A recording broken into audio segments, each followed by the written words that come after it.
back to the news at 4. I'm Brenda Rodriguez. And I'm Joe Paris. We continue to follow a very serious developing story out by the Boise airport. We brought this first as breaking news yesterday evening, I should say. And I do want to send it out right now to Jude Binkley, who is standing on site of where that deadly hangar collapse happened right by the Boise airport.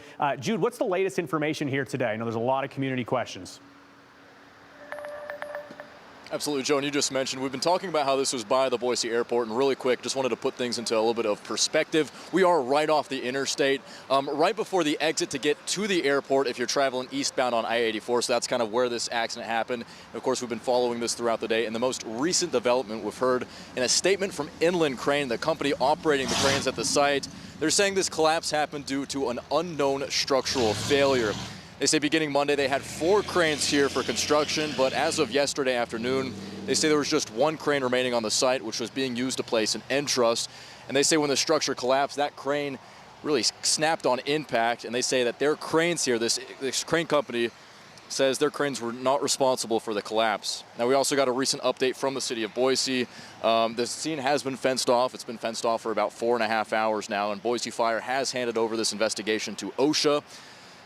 Now, if you go ahead and take a look at this video, it shows a little bit more of the collapse. It happened around 5 yesterday, and Boise Fire says 3 are dead and 9 people have been injured, with 5 of those people in critical condition.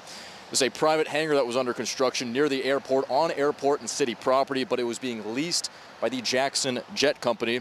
We know that there were about 30 people working in the area at the time of the collapse. Everyone was accounted for last night with the help of search and rescue crews. So Joe, Brenda, again, really the big takeaways is Inland Crane, the crane company here, saying that this caused by a structural failure. And the investigation here has been turned over to OSHA, and we will continue to follow the investigation and bring you the latest updates as we learn more. I'll go ahead and send it back to you. All right, thank you very much, Jude. Live from the scene. We'll check in with him later on in our newscast. But first at 4, we wanted to get this to you just into our newsroom. 7 Investigates has learned that the steel construction company building the hangar has 7 OSHA violations going back to 2014. Big D Builders has been fined tens of thousands of dollars over the past decade on projects across the valley for failing to protect their workers. OSHA records show the agency cited them after complaints and referrals for issues including improper training in putting up extension ladders, fall hazards, and employees walking or working on surfaces with unprotected sides, edges, or openings. 7 Investigates did not find OSHA complaints, though, related to the hangar construction itself.